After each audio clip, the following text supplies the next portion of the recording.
on this episode of A Tale of Two Hygienists.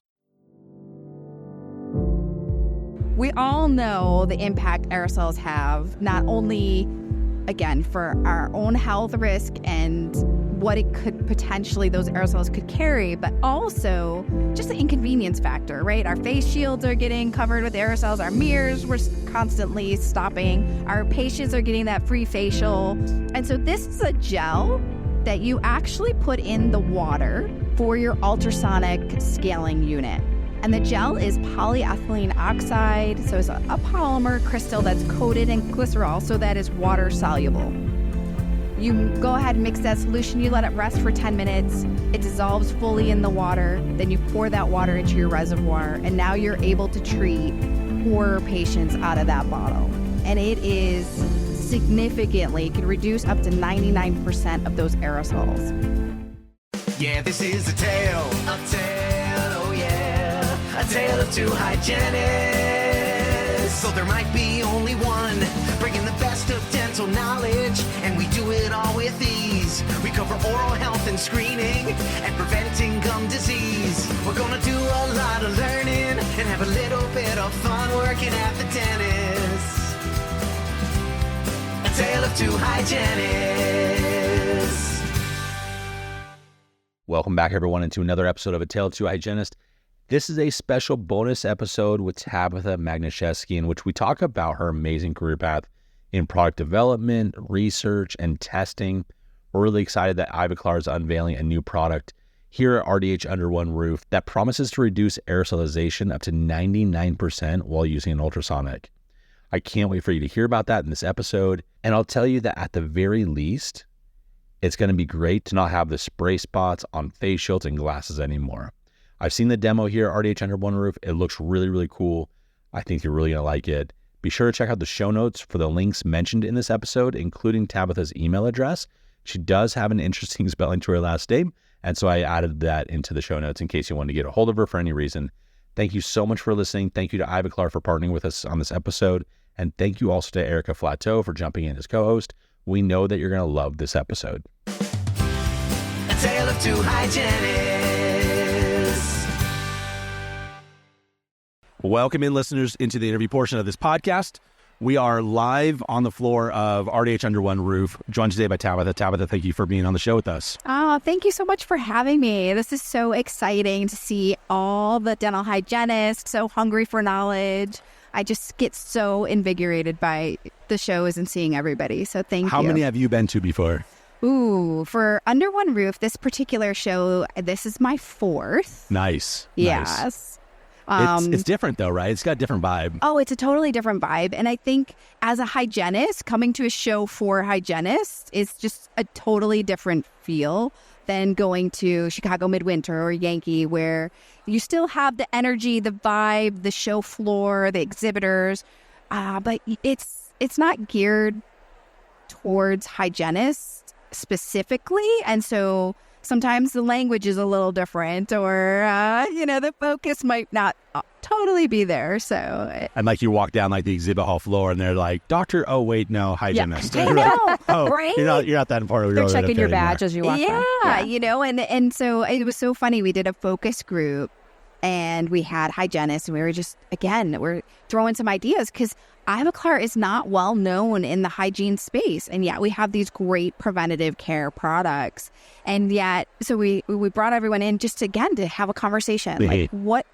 drives you? What are the pain points? How can we help? Well, you're in the right conference, right? And so many of them said, we go to trade shows with our docs, our office, and to your point, we walk by the same exhibitors, the same faces, and we don't have a voice. Yeah.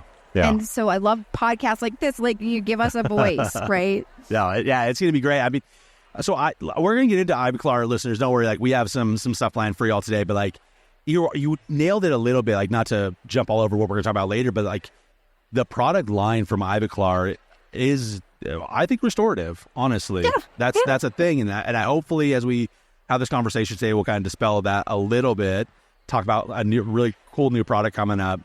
But I still want to focus on you a little bit longer because we were talking a little bit beforehand, you have one of the most fascinating career pathways, I guess you'd call it. Yeah, I had a really non-traditional pathway, and it really stemmed from my mentors. So I was in hygiene school. I had one of my professors who said, you know what, have you ever thought about research? And I said, nope, I just need a job, right? Like I had debt, I wasn't working.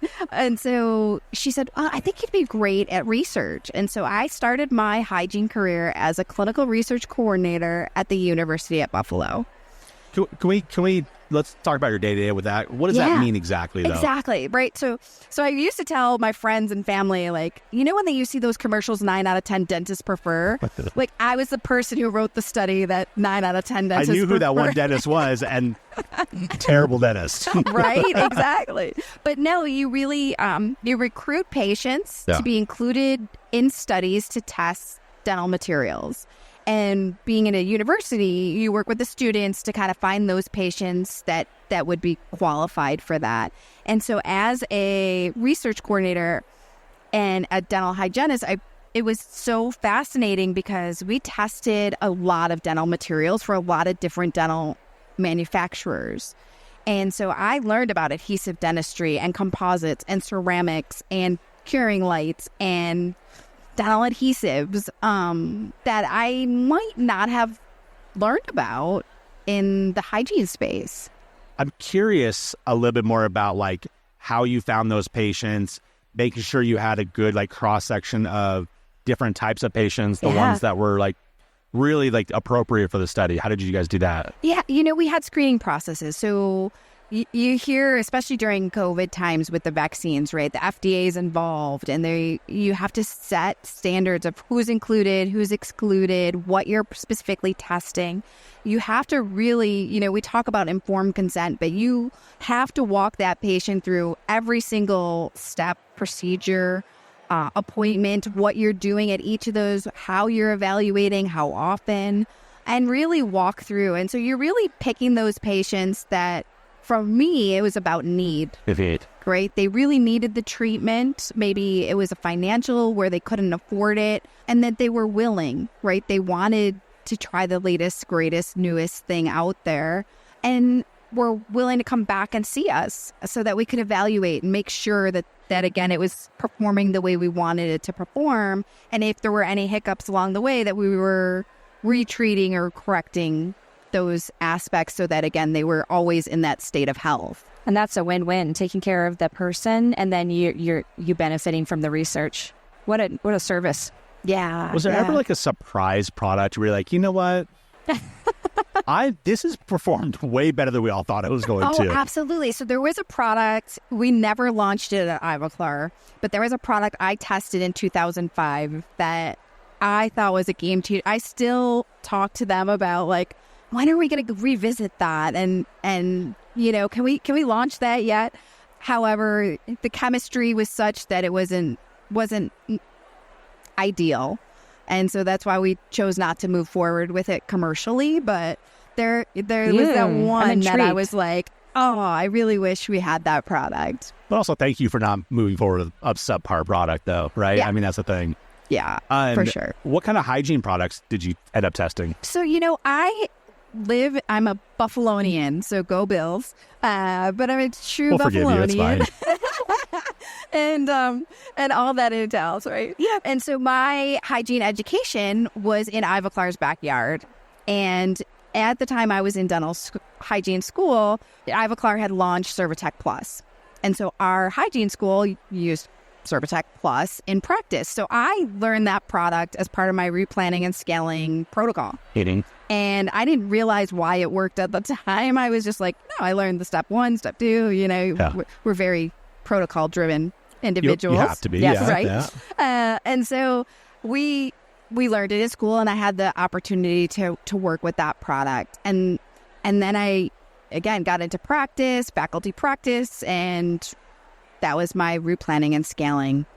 Can we go over that for the listeners? I think, look, listeners, this isn't about Cervatec Plus, but if you've been a long-time listener, you've heard ads for that product. So absolutely. But there's lots of hygienists that are just kind of in the middle of nowhere that don't have access to really cool products.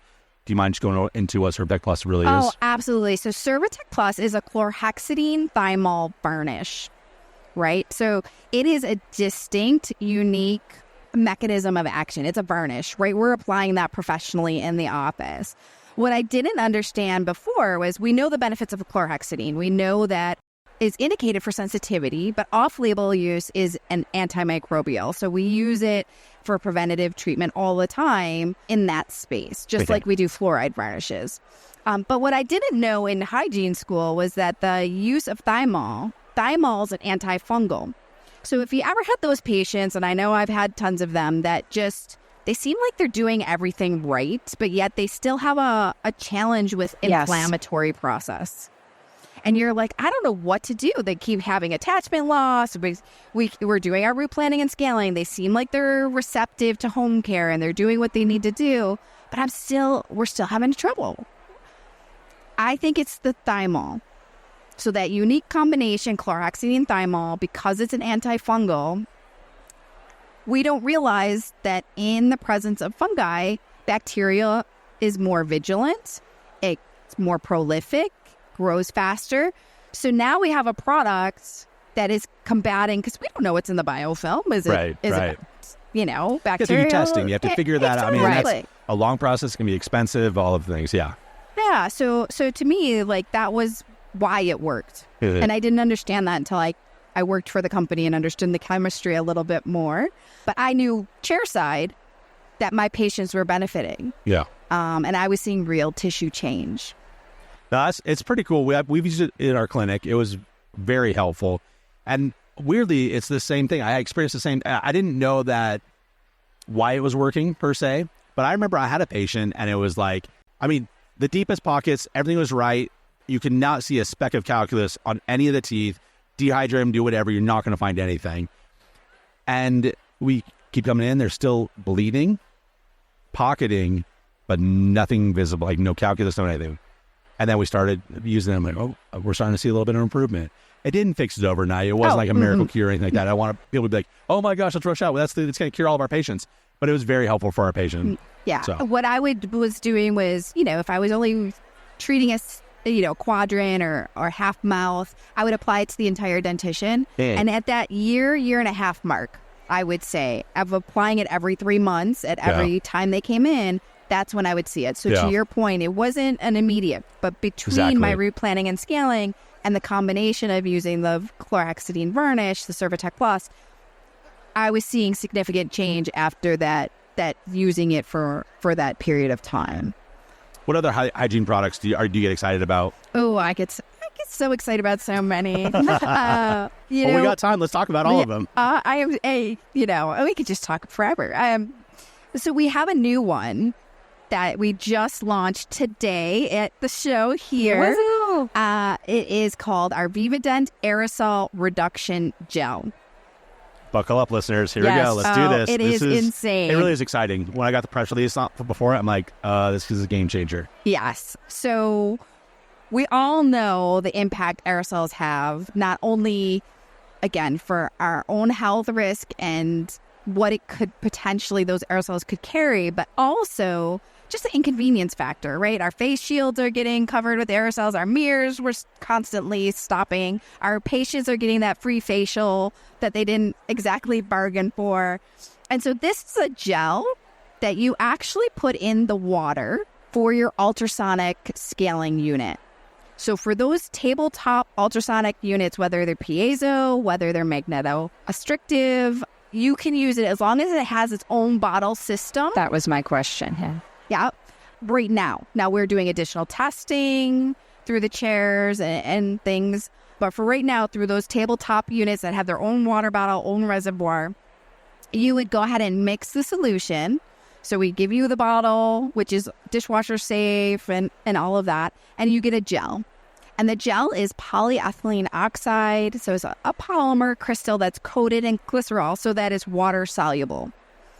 You go ahead and mix that solution. You let it rest for 10 minutes. It dissolves fully in the water. Then you pour that water into your reservoir. And now you're able to treat 4 patients out of that bottle. And it is significantly, can reduce up to 99% of those aerosols. So let's talk a little bit about that mode of action, though. So is it then you have to use your air water syringe and rinse the mouth out? Like, how do you get it to apply? It's just through your ultrasonic, and it's good to go? directly through your ultrasonic unit. So what you'll see in the tip is when you normally see like the drip and the spray. Now it's just, it looks as if it's a faucet. It's just a stream of water. So you're changing the viscosity. You're changing not really the Interesting. viscosity, the rheometry. So it becomes denser without becoming thicker. So it changes the physical properties of the water. It makes it more dense without making it thicker. So what it does to me, it makes it more like ropey saliva. So your water becomes more like ropey saliva, a little bit, that kind of consistency. And again, it becomes denser. So it's heavier. So you're able to get this flow rather than a spray. A mist. Interesting. A mist, exactly. And then any sort of film left behind because of it? No. Taste, So complaints? So from a patient perspective, we've tested it in our clinic. I've been using it the last couple of months with different units. And it feels to me, if you've ever had air polishing, how your mouth feels smooth, it's that same type of feel. Everything feels smooth. Interesting. As far as taste, there's no taste. It's vegan, friendly, gluten-free, all of those things. And it's water soluble. So you would use the same protocol with your equipment that is already recommended by the manufacturer, which is at the end of the day, you're flushing the line with regular water. That removes any residue or any residual material. Oh, so no buildup in the line from this layer. Okay. And if you don't do it, is there potential for being problematic? So it starts to break down over 24 hours. Okay. The material itself. So we say every day, make a fresh batch of material. And we give you 2 bottles so that, that you can mix it the night before. And then come in the morning, you're ready to go. Or you can mix it in the morning. You got enough for 8 patients then, because usually 1 bottle will treat about 4 patients. We do recommend turning the water flow, not the power, but the water flow itself up, because you do use about 40 to 60%, depending on which unit you're working with, less water. And you do need the water to great. cool. Yeah. Right. So we want to make sure. So you want to turn that water flow up, not the power up, but the water flow up. Is there a chance, think about like the hygienist is like, you know what? Great that it's more like that there's this slippery feeling at the end of it. Is there a chance though that we are going to miss calculus, or that our scalers are going to slip over calculus, or make it more difficult to do any hand instrumentation? No, because again, if we think about ultrasonic technology, it's really the vibration, right? That vibration breaks up the calculus. The vibration breaks up the biofilm, that it disrupts, everything that's going on.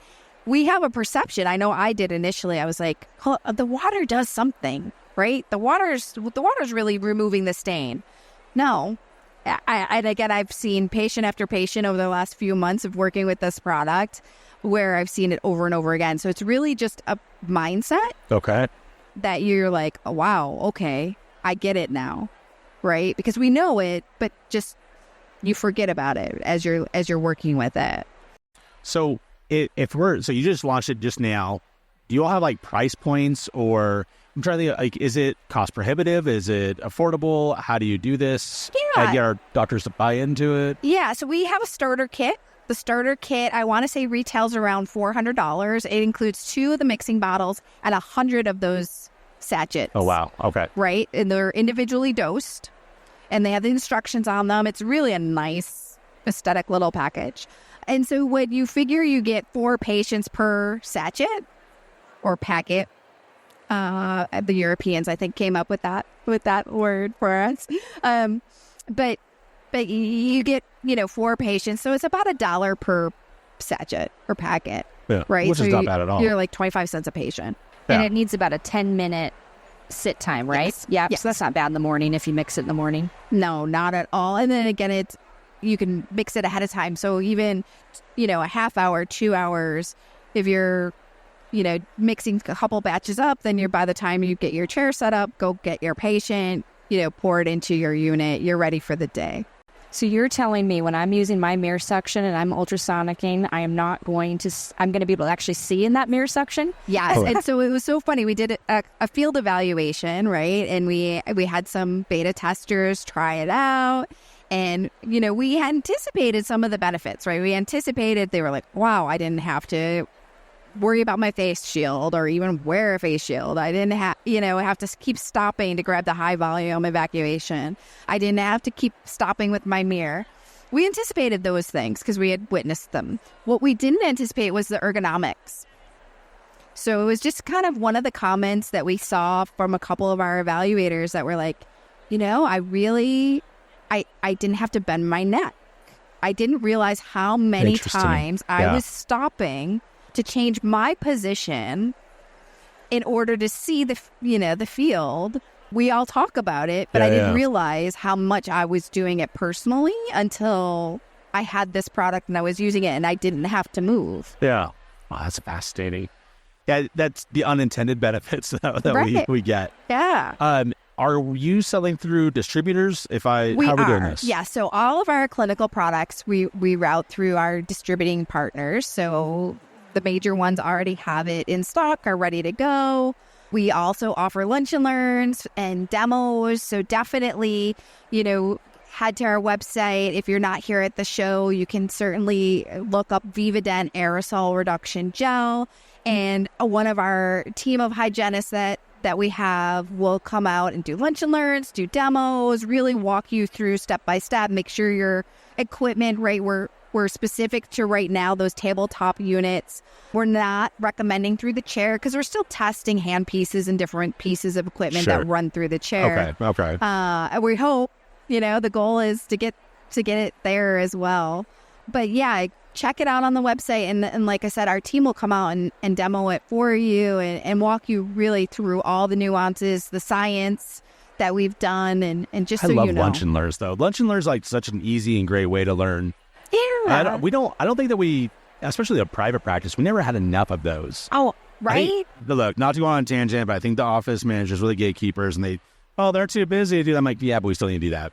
And you get sandwiches and pizza. And we want sandwiches and pizza. Well, plus, too, I feel like, I don't know about you guys, but like I'd learn about something, I get so energized and excited about it. I go back to the office, and I was fortunate. I had great, dentists that I worked with, and they were usually receptive. But if I could have someone else come and show them and talk to them about it, and then I'm excited. Now they see it. Now they're like, okay, now I get why you're excited. It just is a different conversation. Yeah. Right? So let us help you with that. Let us help you pitch it to the office and the dental assistant and the dentist that you're working for and the office manager who might be, mining all the P's and Q's and just really let us help you with that conversation. What is a question that we didn't ask that you wish we would have? Oh.